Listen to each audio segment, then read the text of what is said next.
హల్లెలూయా. కొద్దిగా మీ అందరికీ నామంలో వందనాలు తెలియజేస్తున్నాను. దేవుడు గత మాసం అంతా కాచి కాబట్టి మరొక మాసంలో మనందరినీ వ్యక్తిగత సజీవ లెక్కలో ఆయన ప్రవేశించిన విధానం బట్టి కృతజ్ఞతలై దేవుని సన్నిధిలో ఉన్నది. కాబట్టి సర్వరుగా మే 1 అంటే లేదంటే మనమందరం లేబరర్స్, ప్రభు సేవ చేసేవారనేవచ్చు.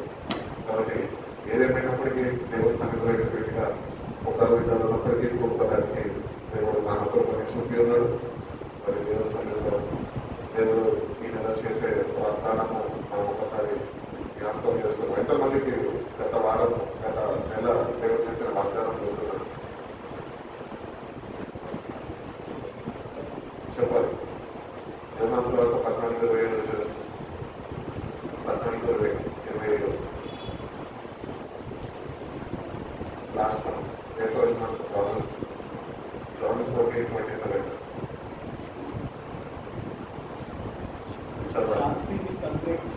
శాంతి నేను మీకు అనుగ్రహించుచున్నాను, నా శాంతిని నేను మీకు ఇచ్చుచున్నాను, లోకం ఇచ్చినట్లుగా నేను మీకు అనుగ్రహించడం లేదు.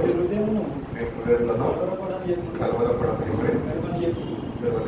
కాబట్టి దేవుడు చెప్తున్నాడు, నా శాంతిని నేను మీకు ఇచ్చుచున్నాను అన్నాడు. కాబట్టి దేవుని మీద ఆధారపడినప్పుడు, దేవుని వైపు చూసినప్పుడు, దేవుని మీద అనుకుని మనం ముందుకు నడుచుకున్నప్పుడు దేవుడు అనుగ్రహిస్తున్న శాంతిని మన జీవితాల్లో మనము అనుభవించే వారుగా, పొందుకునే వారుగా మనము ఉండగలుగుతాం. కానీ ఇది మాటలతో కూడినది కాదు, కానీ ఇది వ్యక్తిగతంగా దేవునితోనే అనుభవపూర్వకంగా మనము నడుచుకోలేదు అని దేవుడు ఒకసారి జ్ఞాపకం చేస్తున్నాడు. కాబట్టి ఈ నెల వాగ్దానము ఏమి అని ఒకసారి ఆలోచిస్తే కనుక usually promise message service Joshua తీసుకుంటాడు. జాషువా మరి కొన్ని పరిస్థితుల ప్రకారం ఆయన రాలేను అని నాకు తెలియపరిచాడు. కాబట్టి దేవుని సన్నిధిలో ప్రార్థించి దేవుని సన్నిధిలో ప్రభు ఈ నెలకి వాగ్దానం చేయనప్పుడు దేవుడు నా ప్రార్థనలో నాకు వచ్చిన వాగ్దానం ఏంటి అంటే మత్తయి సువార్త 6వ అధ్యాయము 25వ వాక్యంలో ఒక చక్కటి మాట అంటాడు చూడండి. 6:25 అందువల్ల మీకు చెప్పినది ఏమనగా ఏమి తిందుమో ఏమి త్రాగుదమో అని మీ ప్రాణమును గురించి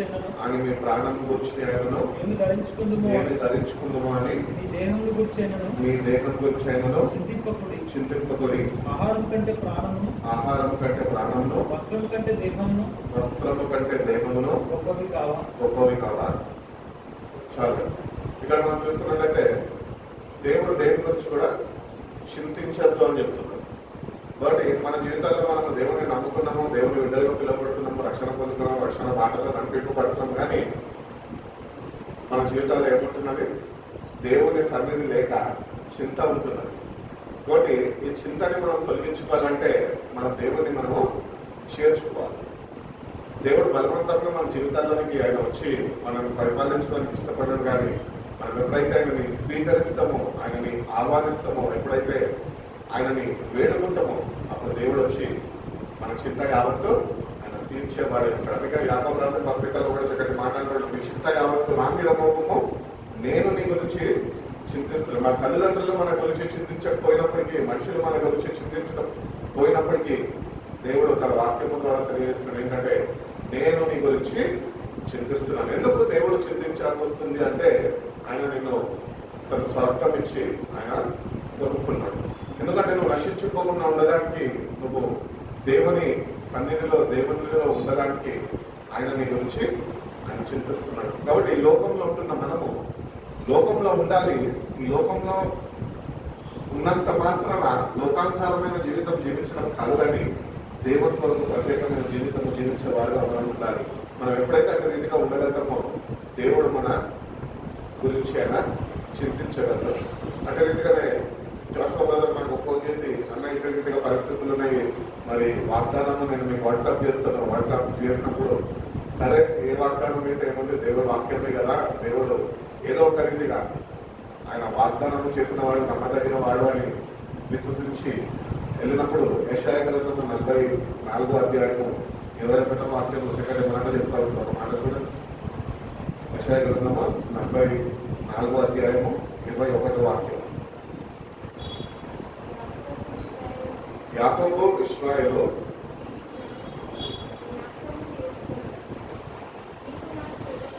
నీవు నా సేవకుడవు, నేను నిన్ను నిర్మించింది. ఇశ్రాయేలు నువ్వు నాకు సేవకుడై ఉన్నావు, నేను నిన్ను మర్చిపోరాను. Remember this things Jacob and Israel, for you are my servant, for I have found you, you are my servant Israel, you will never be forgotten by me. అంటే మనం ఒకటి గుర్తించాలి, ఏంటి అంటే దేవుడు ప్రతిసారి ఆయన వాగ్దానం చేస్తున్నప్పుడు ఆయన మనకు ఒకటి జ్ఞాపకం చేస్తున్నారు. ఏంటంటే మనుషులను నువ్వు మర్చిపోవచ్చు, మనుషులను తృణీకరించవచ్చు, మనుషులను విడిచిపెట్టి వెళ్ళిపోవచ్చు, కానీ నేను ఎల్లప్పుడూ నేను నిన్ను జ్ఞాపకము చేసుకొని ఉన్నాను, ఎందుకంటే నువ్వు నా సేవకుడు అంటున్నాడు. కాబట్టి సేవకులు అంటే చర్చిలో నిర్మించబడిన పాస్టర్లు మాత్రమే కాదు, ఎందరైతే యేసుప్రభువు నిజ సొంత రక్షకుడు అని అంగీకరిస్తారో వాళ్ళందరూ సేవకుల కిందనే వస్తారు. అందుకనే ఓ ఇశ్రాయేలు యాకోబు అంటున్నాడు, ఎందుకంటే దేవుడు మనని ఏర్పరచుకున్నాడు. జగత్పునాది వేయబడకున్నపై, తల్లి గర్భంలో రూపింపబడకున్నపై నేను నీకు పేరు పెట్టి పెంచుకొని ఉన్నాను, నీవు నా సొత్తు, చూడుము నేను నిన్ను నా అరచేతిలో నేను చెప్పుకొని ఉన్నాను. కాబట్టి మన లైఫ్ లో మెయిన్ పర్పస్ ఏంటి అంటే ఏదో బ్రతికామో కొద్ది కాలము ఏదో సాధించామో అని కాదు, కానీ మనము దేవుని కొరకు వాడబడాలి. దేవుని రాజ్య విస్తరణలో మనము విలువైన పాత్రలుగా మనం ఉండాలి అని దేవుడు ఎంతగానో ఆశించున్నాడు. కాబట్టి అందుకనే దేవుడు అంటున్నాడు, రిమెంబర్ దీస్ థింగ్స్ అంటున్నాడు. What have to be remember? ఏమి మేము జ్ఞాపకం చేసుకోవాలి? దేవుడు ఆయన సృష్టికర్త అయి ఉన్నాడు, ఆయన విమోచించే వాడై ఉన్నాడు. అట్టి రీతిగానే ఆయన ఒక్కడే దేవుడు అయి ఉన్నాడు, ఇంకా వేరే ఏదిలో ఆయనతోనే సరి సమానము కాదు అని ఆ విషయాన్ని మనకు జ్ఞాపకం చేస్తున్నాడు. అందుకనే రిమెంబర్ దీస్ థింగ్స్ అంటున్నాడు. ఏంటి అంటే నేను తప్ప వేరే ఒక దేవుడు లేడు, ఆకాశమందు ఆయనను, భూమి కింద అయినను, భూమి అందైనను, భూమి కింద అయినను వేరే ఒక దేవుడు లేడు. అంటే దేవుడు ఇక్కడ ఏమి కోరుకుంటున్నాడు మన దగ్గర నుంచి అంటే I am the one who created you, నేను నిన్ను నిర్మించి ఉన్నాను. ఎట్టి రీతిగా అయితే నా భూమిని, ఆకాశాన్ని, సర్వ సృష్టిని ఆయన నిర్మించి ఉన్నాడో అట్టి రీతిగానే దేవుడు ఆకారం లేనప్పుడు మనకి ఆయన మనం నిర్మించుకున్నాడు. కాబట్టి దేవుడు ఒకటి జ్ఞాపకం చేస్తున్నాడు, ఏంటంటే you have to remember your God. అందుకనే చక్కటి మాట ఉంటుంది ఎక్కడ అంటే ప్రసంగి గ్రంథంలో అనుకుంటా, ఏమంటారంటే నీ యవ్వన కాలమందు నీ సృష్టికర్తను జ్ఞాపకము చేసుకోము అంటారు. కాబట్టి we have to remember hour God. మనకి లోకంలో స్నేహితులు ఉంటారు, బంధుమిత్రులు ఉంటారు, ప్రాణ స్నేహితులు ఉంటారు, రక్త సంబంధులు ఉంటారు, కానీ వాటికన్నా ప్రాముఖ్యంగా మనము దేవుడిని కలిగి ఉండాలి, దేవుడిని జ్ఞాపకం చేసుకునే వారమై ఉండాలి అని దేవుడు మరొకసారి మనకి జ్ఞాపకం చేస్తున్నాడు. కాబట్టి we have to remember one thing, ఏంటి అంటే దేవుడు ఒక్కడే సృష్టికర్త. ఆయన నిన్ను సృష్టిలోనే ఆయన నిన్ను ఏర్పరచుకున్నాడు, నీవు ఆయన సొత్తు అని ఆయన పుచ్చుకున్నాడు, నేను విలువ పెట్టి కొనుక్కున్నాడు. కాబట్టి ఆయన నిన్ను ఏర్పరచుకొని ఉంటుండగా ఈ లోకంలో ఎన్నో ఉన్నాయి, అయినప్పటికీ దేవుడు నిన్ను నన్ను ఏర్పరచుకున్నాడు అంటే God has a plan and purpose in our life. మన జీవితంలో దేవుడు ఒక చక్కటి ప్రణాళిక ఆయన కలిగి ఉన్నాడు. కాబట్టి ఆ ప్రణాళికని మనము నెరవేర్చే వారమై ఉండాలి. అనగా దేవుడిని మనం జ్ఞాపకం చేసుకున్నప్పుడు, దేవుడి వైపు మనం చూసినప్పుడు, దేవుడి మీద మనం ఆధారపడినప్పుడు దేవుడు మన పట్ల ఏ ఉద్దేశాలైతే ఆయన కలిగి ఉన్నాడో అవి మన జీవితాల ద్వారా ఆయన చిత్తాన్ని ఆయన నెరవేరుస్తాడు అని దేవుడు తెలియజేస్తున్నాడు. కాబట్టి మనం ఒకటొకటి గుర్తుపెట్టుకుందాం, రిమెంబర్ దిస్ థింగ్స్. యాకోబు అండ్ ఇశ్రాయేల్ అంటున్నాడు. కాబట్టి యాకోబు సంతతులు, ఇశ్రాయేలు సంతతులు మనం ఒక జ్ఞాపకం చేసుకోవాలి. ఏంటి అంటే మనకంటూ ఎవరైనా లోకంలో ఉన్నారు అంటే అది దేవాది దేవుడు మాత్రమే ఆయన ఉన్నాడు. కాబట్టి ఆయన మనల్ని ఏర్పరచుకున్నాడు. కాబట్టి వీ హ్యావ్ టు ఆల్వేస్, ఎట్టి పరిస్థితులు కూడా మనం నడిపింపబడుతున్నప్పటికీ, ఎన్ని ఏమంటారు ఇబ్బందికరమైన పరిస్థితుల్లో కూడా మనం నడిపింపబడుతున్నప్పటికీ మనం కృంగిపోవద్దు, కానీ మన దేవుడు మనతో ఉన్నాడు అని మనం విశ్వసించాలి. ఆ దేవుని మీద ఆనుకొని జీవించే వారమై ఉండాలి అని దేవుడు తెలియజేస్తున్నాడు. అదే రీతిగానే నీవు నా సేవకుడవు అంటున్నాడు దేవుడు. కాబట్టి నేను నిన్ను నిర్మించి ఉన్నాను అంటున్నాడు. కాబట్టి you are my servant and I have formed you. This highlights God's creation and ownership of Israel. కాబట్టి దేవుడు నీ కొరకు నా కొరకు ఆయన ఒక రాజ్యాన్ని సిద్ధపరిచి ఉన్నాడు. కానాను దేశము అనే ఒక రాజ్యాన్ని ఆయన సిద్ధపరిచి ఉన్నాడు. కాబట్టి మనం ఎప్పుడు జ్ఞాపకం చేసుకోవాలి ఏంటి అంటే, మనము ఈ భూమి మీద జీవించిన కొద్ది కాలంలో మనం జీవించినప్పుడు ప్రభు కొరకు జీవిస్తే కనుక దేవుడు మీ కొరకు నా కొరకు ఏర్పరిచిన ఆ కానానులోనికి మనము చేరేవారమై ఉండగలుగుతాము అంటున్నాం. కాబట్టి రక్షణ పొందుకుంటే పరలోక రాజ్యం రాదు, కానీ రక్షణ పొందుకున్న మనము ప్రభు కొరకు ఈ భూమి మీద జీవిస్తే నమ్మకంగా దేవుని యొక్క చిత్తాన్ని మనం గుర్తెరిగి దాన్ని నెరవేర్చగలిగితే కనుక మనకి ఆయన సిద్ధపరిచిన రాజ్యాన్ని మనకి ఆయన అనుగ్రహించాలి అని ఎంతగానో ఆశించున్నాడు. కాబట్టి దేవుని దగ్గరకు వచ్చిన మనము we have to remember our identity. మన గుర్తింపు ఆయనలో మనం పొందుకోవాలి. దేవునిలో గుర్తింపు కావాలి. లోకంలో మనము గుర్తింపు పొందుకున్నాం. ఇప్పుడు భారతదేశంలో ఉంటున్నామో మనకి గుర్తింపు ఏమైనా ఉన్నదంటే ఒక ఆధార్ కార్డు ఉన్నది, లేకపోతే ఓటర్ ఐడి ఉన్నది, లేకపోతే డ్రైవింగ్ లైసెన్స్ ఉన్నది. అట్టిదిగా ఒక క్రైస్తవుడికి దేవుళ్ళ ఒక గుర్తింపు పొందుకోవాలి అంటే ఆ వ్యక్తి దేవుడితోని సమాధానపడి తన పాపాన్ని విడిచిపెట్టి దేవుడు అనుగ్రహిస్తున్న గుర్తింపుని ఆ వ్యక్తి ధరింపజేసుకోవాలి. అది ఏమనగా దేవుడు అనుగ్రహిస్తున్న పరిశుద్ధాత్మని మనం ఎప్పుడైతే పొందుకుంటామో మనము ఆయన సొత్తు వలె ఒక గుర్తింపుని మనము పొందుకోగలుగుతాము అని దేవుడు తెలియజేస్తున్నాడు. కాబట్టి you have ownership. God has given you ownership. ఏంటి అంటే నీవు నా బిడ్డవి, నా రాజ్యానికి చెందినవాడి. నువ్వు ఈ లోక సంబంధమే కాదు. ఈ లోకంలో జీవించు, కొద్ది కాలం జీవించాలి, ఈ యాత్రని ముగించాలా. ఈ యాత్రని ముగించిన మనము దేవుడి రాజ్యానికి చేరేవారుగా మనం ఉండాలి అంటే ఈ లోకంలో ఈ యాత్రలో కొనసాగింపబడుతున్న మనము గుర్తింపు కలిగిన వారమై ఉండాలి. అనగా దేవుని ఆత్మ చేత నడిపింపబడే వారమై ఉండాలి అని దేవుడు కోరుకున్నాడు. అందుకనే వాక్యం చదివిస్తుంది కదా, ఎందరైతే దేవుని ఆత్మ చేత నడిపింపబడతారో వాళ్ళు మాత్రమే దేవుని కుమారులు, అందరూ కాదు.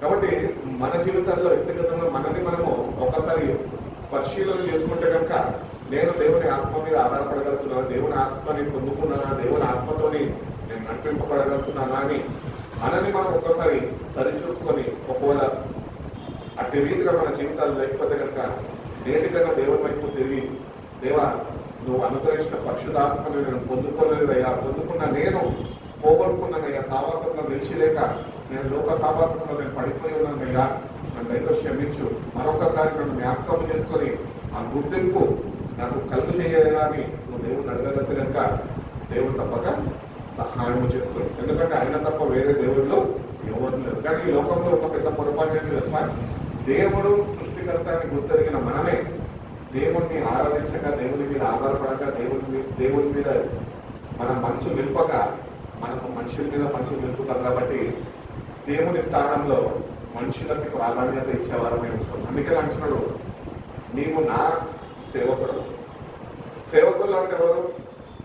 ఒక వ్యక్తి కింద వాడబడేవారు, లేక పని చేసేవారు. కాబట్టి దేవుని చేతిలో మనం పని చేయబడే వారమై ఉండాలి అని దేవుడు కోరుకుంటున్నాం. అంతేగాని దేవుని స్థానంలో భార్యనో, భర్తనో, లేకపోతే తల్లిదండ్రులను, బంధుమిత్రులను, మన స్నేహితులను పెట్టినామనుకో మనం దేవునికి సేవకులం ఏమాత్రమో కాలేదు. కాబట్టి దేవుడు మనం ఏర్పరచుకున్నాడు కనుక మనము దేవుని సొత్తై ఉన్నాము, దేవుని సేవ చేసే వారమై ఉన్నాము అని దేవుడు ఎంతగానో ఆశించాడు. అందుకని అంటున్నప్పుడు వాక్యంలో ఏమంటాడంటే, మీరు నమ్మదగిన వారు కానప్పటికీ నేనైతే నమ్మదగిన దేవుడను అంటున్నాడు. కాబట్టి ఆయన నమ్మకత్వాన్ని కనపరుస్తుండగా దేవుని బిడ్డలుగా మనము ఆయనని రక్షకులుగా స్వీకరించి ఉన్నాము, దేవుడిని ఆరాధిస్తున్నాము. కానీ నమ్మకత్వము కలిగి ఉంటున్నామా? దేవుని ఆరాధించే విషయంలో, దేవునితో సావాసంలో ఉండే విషయంలో, దేవునికి ప్రార్థించే విషయంలో, వాక్యము చదివే విషయంలో మనము నమ్మకత్వాన్ని కనపరచగలుగుతున్నామా? అదే దేవుడు మన దగ్గర నుంచి ఆశిస్తున్నాం.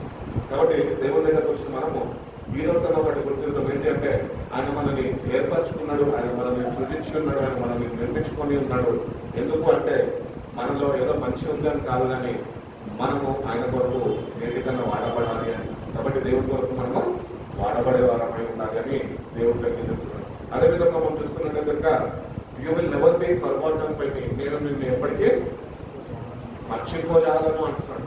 నీ తల్లి అయినా నిన్ను మర్చిపోతాడు, నీ తండ్రి అయినా నిన్ను మర్చిపోతాడు, నీ బంధుమిత్రులు, నీ రక్త సంబంధులైనా నిన్ను మర్చిపోతారు, కానీ దేవుడు అంటున్నాడు నేను నిన్ను మర్చిపోను. ఎందుకు అట్లా చెప్పగలుగుతున్నాడు దేవుడు అంటే, తన ప్రియకుమారుడిని నీ కొరకు నా కొరకు పంపించి మన పాపాల నుంచి మనకి విముక్తి కలిగజేసి ఆయన సొత్తుగా దాన్ని తీర్చిదిద్దుకున్నాడు కనుకనే ఆయన మనని ఎప్పుడు మర్చిపోడు. కాబట్టి మనం ఒకటి గుర్తించాలి, మన విశ్వాస యాత్రలో మనం ముందుకు కొనసాగుతున్నప్పుడు ఒకటి గుర్తించాలి. ఏంటి అంటే, మన బంధుమిత్రులు, మన శ్రేయాభిలాషులు అందరూ మనం విడిచిపెట్టి వెళ్ళిపోతారు ఒకరోజు. మీ తల్లిదండ్రులు మీకు కొద్ది కాలము మీతో ఉంటారు, వాళ్ళు కూడా మీరు విడిచిపెట్టి వెళ్ళిపోతారు, కానీ దేవుడు అంటున్నాడు నేనైతే నేను నిన్ను విడిచిపెట్టేవాడను, నేను మర్చిపోయేవాడను ఎన్నటికీ కాదు, నేను నిన్ను జ్ఞాపకాలలో నేను ప్రతినిత్యము నేను నిన్ను నీ పట్ల తలంపులు కలిగి ఉంటున్నాను అంటున్నాడు. కాబట్టి దేవుని దగ్గరకు వచ్చిన మనము అధైర్యపడదు, విశ్వాసంలో ముందుకు వెళ్ళాలి. అందుకని వినుట వల్ల విశ్వాసం వస్తుంది. యేసుక్రీస్తు యొక్క మాటలు ద్వారా విశ్వాసం మనకు వస్తుంది. కాబట్టి వాక్యము చదువుతుండగా, వాక్యము మనము ప్రేమిస్తుండగా, వాక్యాన్ని వింటుండగా, సావాసంలో మనం కలిసి దేవుని మాటల్లో ఎరుగుతుండగా మన విశ్వాసము పెట్టుకోవడం పడుతుందా? మన ఫెయిత్ ఇంక్రీజ్ అవుతుందా? దేవుని యొక్క సంపూర్ణ విశ్వాసము మనకి కావాలి. ఏమి అంటే ఆయన మనం ఎప్పుడూ మర్చిపోయే దేవుడు కాదు. ఇప్పుడు మనం ఎన్నోసార్లు మన జీవితాల్లో మనం చూసుకున్నట్టయితే ఎన్నోసార్లు మన సొంత వాళ్ళే, సొంత రక్త సంబంధులే భోజనం చేసేటప్పుడు ఏదో హడావుడిగా ఉన్నప్పుడు అయ్యో ప్రియా లేదే నేను తినేస్తున్నానని ఆలోచించారు, ప్రియాన్ని మర్చిపోతారు, వాళ్ళ ఆకాన్ని నింపుకుంటారు. కానీ దేవుడు ఎటువంటి దేవుడు కాదు. దేవుడు ఎటువంటి వాడు అంటే, నా బిడ్డ ఇంకా రాలేదు, నాతోని కలిసి భోజనం చేస్తుందే మన ఇంటి వరకు ఎదురు చూసేవాడు. కాబట్టి మనము ఈ దేహము ఆహారము చేత పోషింపబడుతుంది, కానీ ఆత్మ వాక్యము చేత పోషింపబడుతుంది. దేవుడు వాక్యము చేత ఆత్మని పోషించడానికి ఆయన సిద్ధంగా ఉన్నాడు. కాబట్టి దేవుని బిడ్డలుగా ప్రతినిత్యము మనము దేవుని వాక్యంతో పోషింపబడుతున్నామా? అటు విశ్వాసాన్ని మనం కలిగి జీవించగలుగుతున్నామా? అటు విశ్వాసము నిరీక్షణతోని ఆయన యొక్కకు మనం చేరగలుగుతున్నామా? అటు రీతిగానే ప్రభు నాకు తోడుగా ఉన్నాడు అని ఆ ధైర్యంతోని మనం ముందుకు నడిపింపబడగలుగుతున్నామా?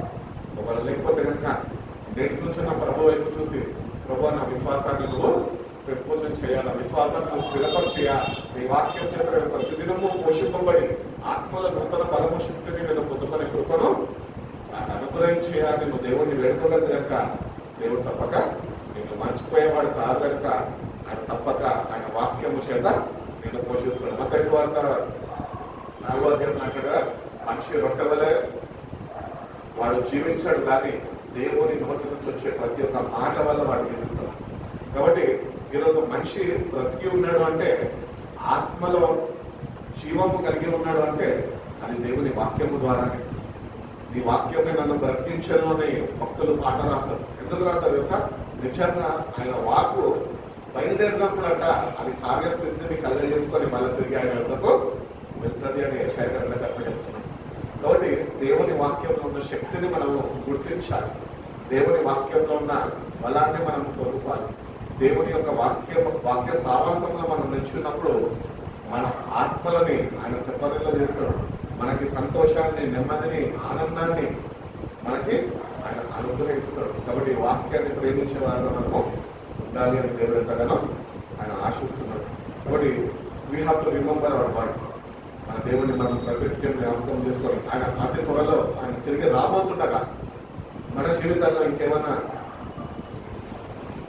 సరి చేసుకొని ఉంటే, సరిదిద్దుకొని ఉంటే, ఇంకా ఒప్పుకొని పాపాలు ఏమన్నా క్షమాపణ పొందుకొని ఇంకా మన జీవితాల్లో ఉంటే, దాగి ఉన్న పాపాలు ఉంటే మనం ఎవరికి చెప్పము, కానీ దేవుడికి సమస్తము తెలిసిన వారే ఉన్నాం.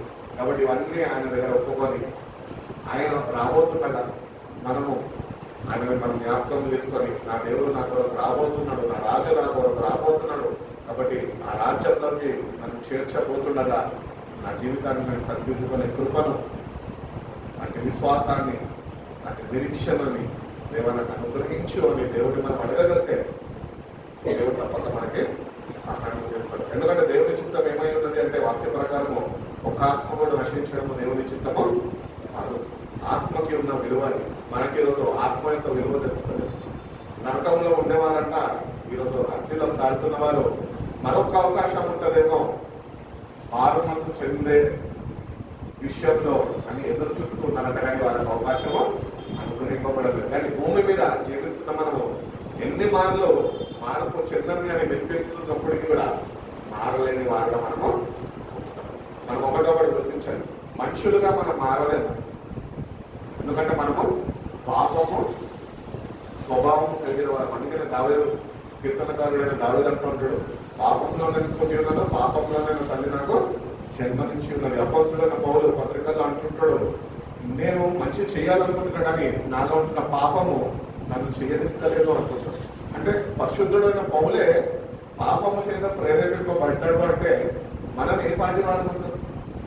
అందుకనే మన జీవితాల్లో మనం కూడా గుర్తించాలి ఏంటి అంటే దేవుడు నీకు విడుదల కలిగిస్తాడు, దేవుడు నిన్ను విమోచిస్తాడు, దేవుడు నిన్ను ఆ రక్షణ బాధను నడిపిస్తాడు.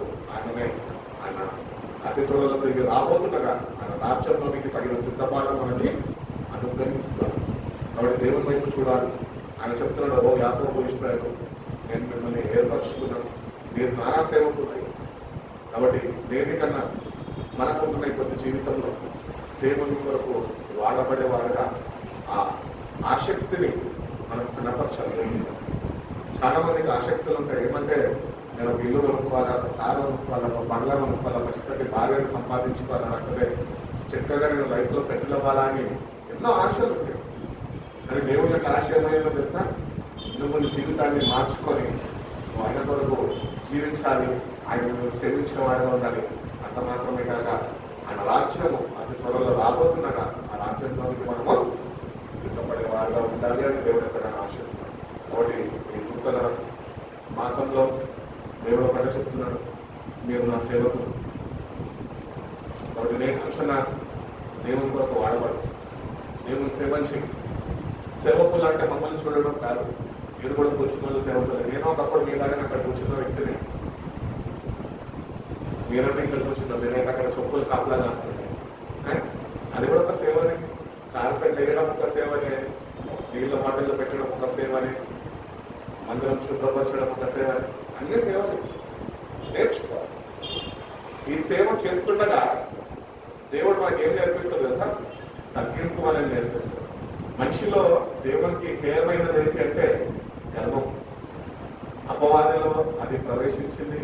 అపవాది దగ్గర నుంచి సర్వ మానవుల్ని అది నశింపజేసింది. ఆ గర్వము మనలో ఉండకూడదు అంటే మనము దేవుని సేవకులుగా మారాలి, ఆ సేవ చేయాలి. ఆ సేవలు తగ్గింపు దేవుడు మీకు నేర్పిస్తాడు. అందుకనే మేడగదిలో శిష్యులని దేవుడు నేర్పించాడు. ఆయన సిలువ వేయబడకుండా రాత్రి ఆయన రాత్రి భోజన మందు ప్రభు శిష్యులకి తెల్లగా నేర్పించాడు. ఏంటి అంటే నేను సేవ చేయడానికి వచ్చాను, మీరు అతి రీతిగానే ఒకరినొకరు ప్రేమించుకోండి, అతి రీతిగానే ఒకరికొకరికి సేవ చేసుకోండి. తను తానే శిష్యుల పాదాలు కట్టాడు. దేవాతి దేవుడే, సృష్టికర్త అయిన దేవుడే అంత తగ్గించుకున్నాడు అంటే ఇంకా నీలో దేవుడు ఎంత తగ్గింపు తెలుసుకోనుకుంటాడు. నీవు నా సేవకుడు అంటున్నాడు అంటే ఆ మాటలో ఉన్న అర్థము, ఆ మాటలో ఉన్న భావం ఏంటంటే మనము మార్పు చెందాలి, దేవుని సేవ చేసే వారంగా బ్రతుకులని మార్చుకొని దేవుని సేవని కొద్ది కాలం ఉంటున్నా ఈ కొద్ది కాలంలో మనం సేవ చేసే వారుగానే ఉంటేనే మనం దేవుని రాజ్యానికి చేర్చబడే వారుగా మనం ఉండగలం. క్రైస్తవులందరూ దేవుని రాజ్యంలో ఉండరు, కానీ ఎవరైతే ఆయన అడుగు జాగ్రత్తలను గుర్తించి ఆయన మాటలని గైకొని ఆ ప్రకారము ఆయన అనుగ్రహించిన పరిశుద్ధాత్మని పొందుకొని ఎందరైతే ఆయన ఎదుట దీన మనసు కలిగి ఆయన సేవ చేయడానికి ముందుకి నడిపింపబడగలతో అట్టి వారికి మాత్రమే దేవుడి రాజ్యము ఇవ్వబడుతుంది. అందుకనే కొండ మీద ప్రసంగంలో చెప్తుంటాడు కదా, ఆత్మ విషయంలో దీనులైన వారు ధన్యులు, పరలోక రాజ్యము వారిది. కాబట్టి ఆత్మలో దీనత్వం కోరుకుంటున్నాడు. తగ్గించుకో. నిన్ను హెచ్చించుకున్నానుకో ఒకరు తగ్గించేస్తాడు దేవుడు. అందుకని అంటాడు కదా, పెంట కుప్ప మీద నుంచి దీనులను పైకి లేవనెత్తుతాను, గర్విష్ఠులను నేను అనగదొక్కుతాను అంటున్నాడు దేవుడు. కాబట్టి నీలో గర్వం ఉంటే దేవుడు తప్పక నిన్ను అణిచివేస్తాడు. అదే నువ్వు దేవుడు ఉన్నాడు, నువ్వు దేవుని సేవకుడివి అని దేవుని మీద ఆధారపడుతూ దేవుని సేవ చేసేవాడిగా ఉండగలిగితే కనుక ఆయన ఒకడు తప్పక హెచ్చించే దేవుడు. వాడి మన జీవితాల్లో సేవ చేయడము అంటే ఆపదలో ఉన్న వారికి ఆదుకోవడమే. ఫర్ ఎగ్జాంపుల్ చెప్పాలంటే జీవరత్నం గారు ఉన్నారు, ఎవరో పట్టించుకోలేని వ్యక్తిగా ఉంటున్నాడు. ఆయన కూడా తప్పుడు సేవకుడే, సువార్థికుడే. ఎంతో పరిచర్య చేసాడు, రాళ్లతో కొట్టబడ్డాడు, రక్తమయం అయిపోయాడు. ఈ బాబునగర్ బస్తీ వల్లే రాళ్లతో కొట్టిన సేవకుడు ఆయన ఆ కాలంలో. అప్పుడు నువ్వు కొట్టున్నావు, నేను కొట్టున్నావు, ఆ కాలంలో సేవ చేశాడు. కానీ ఈరోజు ఆయన ఉంటున్న ఆపదలో ఆయన చూసినప్పుడు అనుకుంటూ ఉంటాను నేను, ఏదేమైనప్పటికీ ఆయనకి సేవ చేసే మహాభాగ్యము దేవుడు నాకు అనుగ్రహించున్నాడు. ఎందుకంటే దిక్కులేని వారికి దేవుడు దిక్కు అన్నట్టు దేవుడు ప్రేరేపణ కలిగించి నేటికి కూడా ఆయన ఎంత విసిగిస్తున్నప్పటికీ నన్ను ఈరోజు దేవుడిని కలిగి ఉన్నా కనుక, దేవుని ప్రేమని కలిగి ఉన్నా కనుక దేవుడు ఆ ప్రేమని ఇతరుల పట్ల చూపించవద్దని చెప్పారు కనుక ఈరోజు ఏదేమైనప్పటికీ, ఎంత కష్టమైనప్పటికీ ఆయన వెళ్ళి సేవ చేయడము నేర్పిస్తూ వచ్చాను. ఎందుకంటే నేను ఎప్పుడో వరకు మా తండ్రికి, మా ఇంట్లో పెద్దవారికి కూడా నేను అంత సేవ చేయలేదు. ఈరోజు ఆయన చేస్తున్నాను. ఆ అమ్మలు కూడా అంటూ ఉంటారు, బయట సమాజం కూడా అంటుంటది, ఏ కాలంలో ఏ పాపం చేసుకుంటావో అయినా నువ్వు ఈరోజు ఆయనకి సేవ చేస్తున్నావు. ఏ పాపం చేసుకున్నదో, ఏ పుణ్యం చేసుకున్నదో దేవుడికి తెలియదు. కానీ దేవుడు అయితే ఒక మహాభాగ్యాన్ని ఇచ్చాడు. ఏంటంటే దిక్కులేని ఒక సేవకుడికి దాదాపు దగ్గర 90 సంవత్సరాలు అయినా లెయ్యలేడు, కూర్చోలేడు, స్నానం చేయాలా, 3 పూటలు తిండి పెట్టాలా, దగ్గరుండి చూసుకోవాలి. అంటే రీతిగా మనం కూడా ఇతరులని ప్రేమించి దేవుని ప్రేమని ఇతరులకి మనం కనపరిచే వారిగా ఉంటేనే మనం దేవుని సేవకులుగా మనము గుర్తింపు ఆయనలో పొందుకోగలుగుతాం మన దేవుడితో తెలుసు. కాబట్టి దేవుడు అంటున్నాడు ఈ నెల వాగ్దానంలో, నీవు నా సేవకుడిని ఒకటి గుర్తించు. దేవుడిని నేర్పరచుకున్నాడు, దేవుడిని రక్షణను అనుగ్రహించున్నాడు, తన ప్రియకుమారుడిని నీ కొరకు నా కొరకు పంపి ఉన్నాడు. దేవుని సేవ చేసే వారిగా మనం ఉండగలుగుతున్నామా? ఇతరులకి దేవుని ప్రేమను చూపేవారుగా, ఇతరులని దేవుని వైపు నడిపించేవారుగా మనం ఉండగలుగుతున్నామా? ఒకరు లేకపోతే కనుక నేటి నుంచన్నా ప్రభా నీ సేవకుడుగా నన్ను పిలుచుకున్నావా, నీ పని చేసేవాడిగా నీ సహాయం నాకు అనుగ్రహించయ్యా, నీ శక్తిని నాకు అనుగ్రహించా, నీ తలంపుతో నన్ను నింపయ్యా, నన్ను బలపరిచి నడిపించయ్యా, నీ చిత్తమేంటో నేను గుర్తెరిగి నన్ను నెరవేర్చేవాడిగా నాకు శక్తి సామర్థ్యం నాకు అనుగ్రహించయ్యా అని మన దేవుడిని అడిగితే కనుక దేవుడు తప్పక సహాయం చేస్తాం. దేవుడు కృప మనందరికీ నిలబడతను అనుగ్రహించి మనం బలపరిచి నడిపించుకున్నాక కలుగుతున్న ప్రార్థన చేసుకుంటారు. ప్రార్థన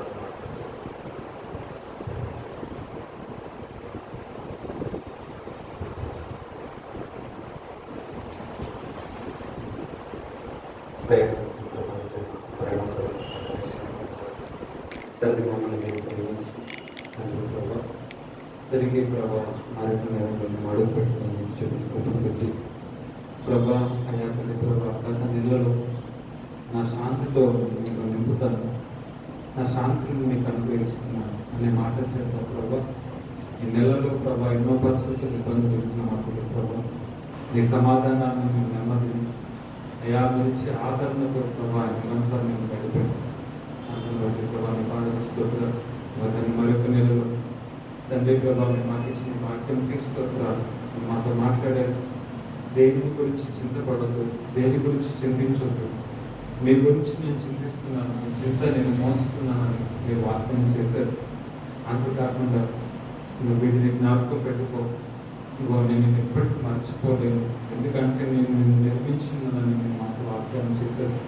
అయ్యా తిరిగి ప్రభా మీరు మమ్మల్ని బలపరిచి అయ్యా తిరిగి ప్రభా మీరు మాకు ఈ విషయాలను జ్ఞాపకం చేసినందుకు స్తోత్రం. ఎన్నో అయ్యా తండ్రి ప్రభా పోరాటం మధ్య మన జీవితాలు సాగుతూ ఉంటాయి. అయ్యా తండ్రి ఒక్కొక్క జీవితాలు ఎన్నో రకాల ఇబ్బందులు ఎదుర్కొంటూ ఉంటారు. కానీ తండ్రి ప్రభా మీరు ఇచ్చిన ఈ మాటలు అయ్యా తండ్రి ప్రభా మా జీవితంలో సమస్త అధికారం మీకు ఉందని, అయ్యా తండ్రి ప్రభా మీరు మా విషయంలో బాధ్యత కలిగి ఉన్నారని, అయ్యా తండ్రి ప్రభా ఒక బాధ్యతయుతమైన తండ్రిగా అయ్యా తండ్రి ప్రభా మీరు మా విషయంలో ఆలోచిస్తున్నారని తిరిగి మాకు గుర్తు చేసిన స్తోత్రాలు. సమస్తంలో ఆధారమైన దేవుడు నీవు ఉన్నావు. ఇవ తండ్రి ప్రభా మీరు మమ్మల్ని ఎప్పుడు మర్చిపోలేదని, నీ జ్ఞాపకాల్లో మేము ప్రతిక్షణం ఉన్నామని మేము అయా తండ్రి తిరిగి మాకు గుర్తు చేశారు. అందులో బట్టి మీ పాత్రకు స్తోత్రాలు తండ్రి. మీ యొక్క వాగ్దానం చేత మీరు మమ్మల్ని ఆదరించినందుకు స్తోత్రాలు. మీ మాటల చేత తిరిగి మమ్మల్ని ఓదార్చినందుకు స్తోత్రాలు. ఈ మాటల చేత తిరిగి మా నిరీక్షణలో ప్రభా, మా విశ్వాసంలో మాకు ధైర్యం అనుగ్రహించినందుకు స్తోత్రాలు ప్రభా. ఈ వాగ్దానం మేము పట్టుకుని నెలంతా కూడా ప్రభా నీ యందు ప్రభా అయా తన విశ్వాసం ఇచ్చినట్లు, అయా తల్లి ప్రభా నేను సంపూర్ణంగా నమ్మున్నట్లుగా, అయా తల్లి మీద ఆధారపడినట్లుగా మా జీవితాలను నడిపించమని కోరుతున్నాం. యువతని ప్రభు వాగ్దానం మా జీవితాలలో ప్రతి బిడ్డ జీవితంలో స్థిరపరచమని అయా తల్లి ప్రభా నిశ్చయ యువతని ప్రభా మేము పట్టుకోవడం కాదు కానీ ప్రభా మీరే మా చేపట్టుకున్నారని మేము నమ్ముతున్నాం, విశ్వసిస్తూ ప్రభా. యువతని ప్రభా ఇప్పుడు వచ్చిన ప్రతి బిడ్డను నియమించండి, ఆశీర్వదించండి. ప్రతి బిడ్డతో మీరు మాట్లాడినారని నమ్మకం యువతని ప్రభా నీ వాక్యం ఈ వాగ్దానాన్ని మేము చేత పట్టుకుని వెళ్తుండగా యువతని ప్రభా ఈ సన్నిధి మాకు తోడుగా అనుగ్రహించి మేమందరం తిరిగి పరుచుకుని పర్యంత వరకు నీ ప్రభావం మాకు అనుమని అనుగ్రహించమని వాక్యం బట్టి నీకు కృతజ్ఞతాస్తుతులు స్తోత్రం చెల్లిస్తాం. మా తరపున ప్రతి సంఘాన్ని బట్టి నీకు స్తోత్రం చెల్లిస్తాం. మాకు ఇచ్చిన వాగ్దానం నిశ్చయముగా మా జీవితంలో ఇది మేము చూచుకుని గాక అని ప్రార్థిస్తూ ఏస్తున్నాము. ఈ ప్రార్థన సమర్పిస్తున్నాం. అప్పుడు రక్తం రక్తం సంపూర్ణ అప్పుడు నాశనం కలిగి చేసిన తీసుకొస్తున్నారు.